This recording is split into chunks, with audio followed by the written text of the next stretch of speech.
Okay, so today is going to be a lot of vocabulary about circles.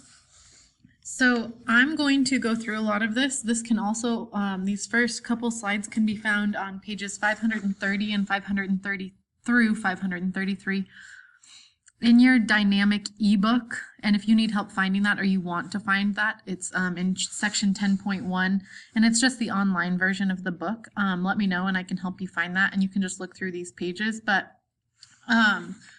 just being able to identify what these things are on a circle is really important. So the first thing is a segment whose endpoints are the center, and any point on the circle is a radius. So that's this red line here in this diagram here. And so it has to go from the center of the circle to the outside, anywhere on the outside, but it has to start at the center. A chord is a segment whose endpoints are on the circle. So just any line across the circle who has ends on the outside of the circle. And the diameter is a specific chord that goes through the center of the circle. And the diameter is what's going to create two semicircles. So from yesterday, a semicircle is exactly half of a circle. And the diameter is going to cut a circle into two semicircles. Okay. A secant, so if you look down here, is a line that goes through 2 points on the circle. And then a tangent line is a line that intersects a circle at exactly 1 point, which is kind of interesting, and there's some really special things about tangent lines on circles. But it's where just 1 point of the line connects with that circle. Okay, so it's basically like on the edge of the circle. It doesn't go through 2 points on the circle, just one, exactly one and only one. And where it crosses is called the point of tangency. Okay, and so then we talk about those rays, lines, and segments as tangents of the circle. And again, that just means it crosses at exactly 1 point. Okay, so some special things about tangents in circles is that if a line is tangent to a circle, then if you draw the radius that goes to that point of tangency, it's going to create a set of perpendicular, like it's going to be perpendicular. It's going to be right angles. Okay, so again, that's if a line is tangent and you draw a radius that hits that point of tangency, it's going to be a 90-degree angle there. Okay. Also, if you have two tangent segments and they cross at a point and they're both tangent to the same circle, the distance from the point of tangency, so in this case R and T, are the same distance from point S. Okay, so like this length and this length would be the same, because they're both tangent to the same circle. They only hit the circle in 1 point, and they're intersecting at this point S. Okay? So we can name a circle, and the way that we name it is we just like say the center of, so it's circle C. Okay? 2 radii, so that's one that comes from the center point to the outside. There's only 2 on this circle. Oops, I drew that in the wrong spot. Let's erase here. So circle C.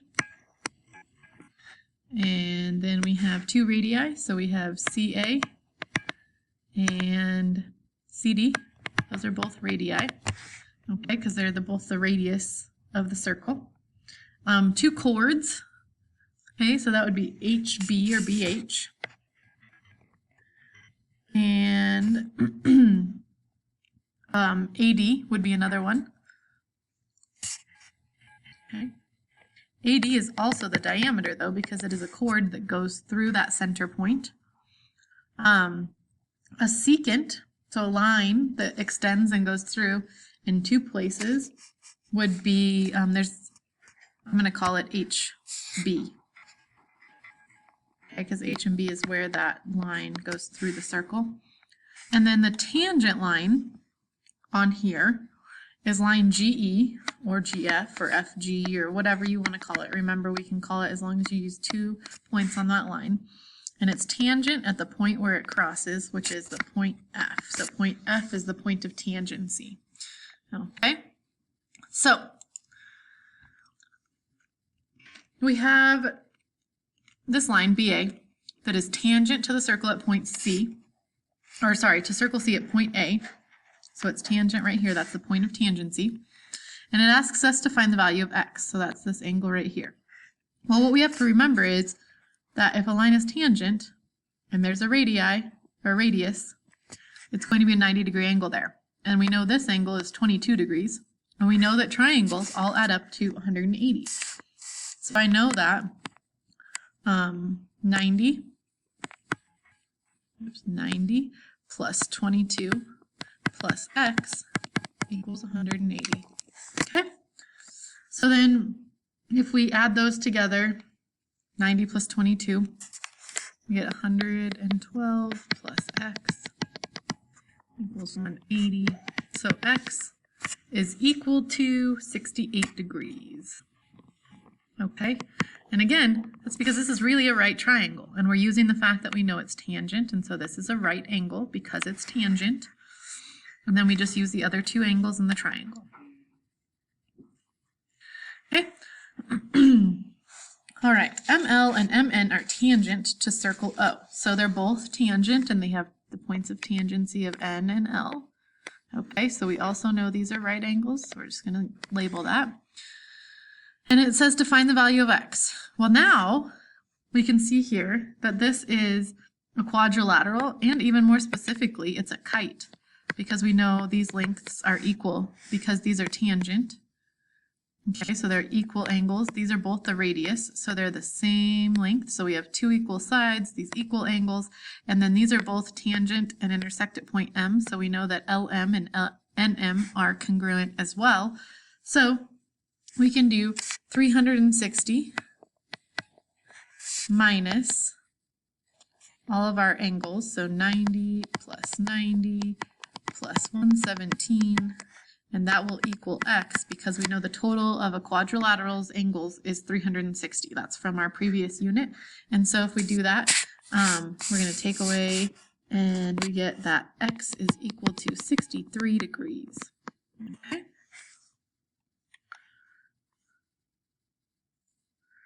All right. Now, this is going to take us to remembering how to multiply binomials, okay? So we're going to have to double distribute here. I'm just going to warn you ahead of time. So the first thing is we're going to remember B is a point of tangency, and this is a right angle, since that's the point of tangency.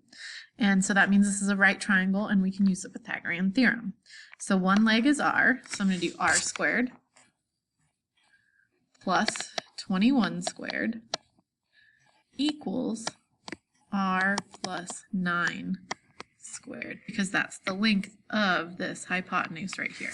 Okay, so I'm going to leave this r squared and this 21 squared, and then I'm going to remember that when I have this, that means r plus 9 times r plus 9. Okay, so then we have to double distribute. Okay, so I have to do r times r, so that's r squared, and then r times 9, so 9r, and then I'm going to distribute here, so I have another 9r, and then 9 times 9 is 81. Okay, then I can simplify, and I get r squared plus 21 squared equals r squared plus 18r plus 81. Okay. Now the really nice thing here is we don't have to do anything with that squared r because there's an r squared on both sides. So if I do minus r squared and minus r squared to start solving this equation, those both cancel out. So I'm then left with 21 squared equals 18r plus 81. Okay, 21 squared is 441. And so then I get 18r plus 81 equals 441. If I take away 81 from both sides, I get 360 equals 18r. If I divide by 18 on both sides, I get that r is equal to 20. Okay, and if we're going back up here, it says to find the radius, and that's r, so I know that r is equal to 20. Okay, you could even go as far as to check yourself here, because now I know that it should be 20 squared plus 21 squared, and that should equal 29 squared. And you could even check that, and it does work out. It checks out, and those are balanced, and so that means we've done this equation correctly, and we can check it using the Pythagorean theorem. Okay? All right, this one here Again, we're going to be using some right triangles. So even though we're doing a lot of circle stuff here in this unit, you're still going to use things from previous units, especially those right triangles. Those are always useful.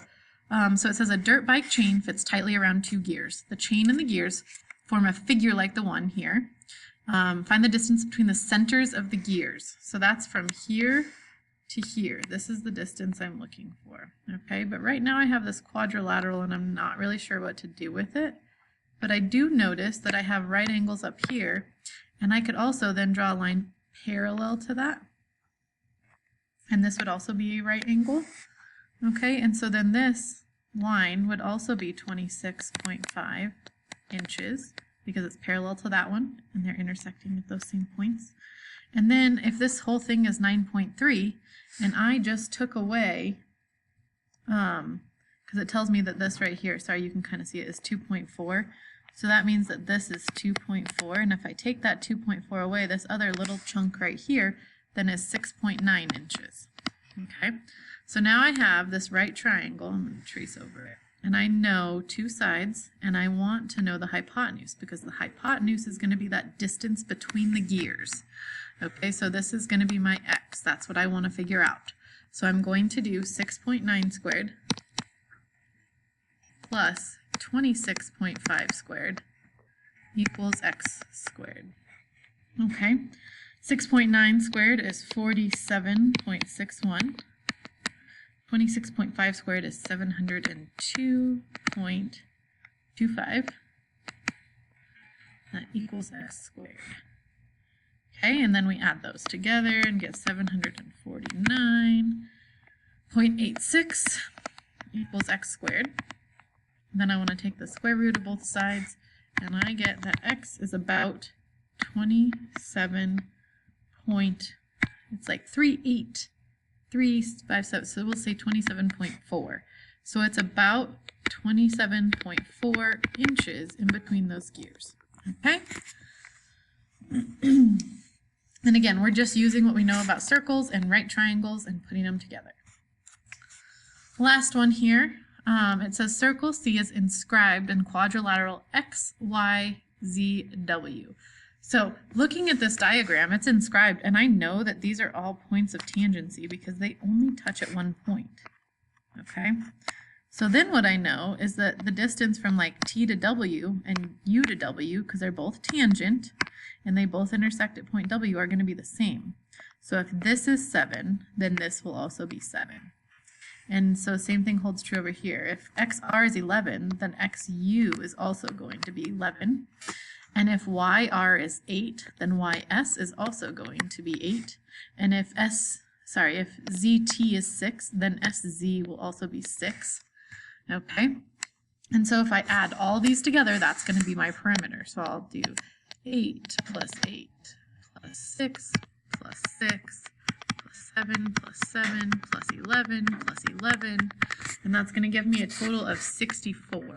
So the perimeter here is 64 feet, and that's just because of what we know about tangent lines that intersect at the same point, okay, and they're congruent.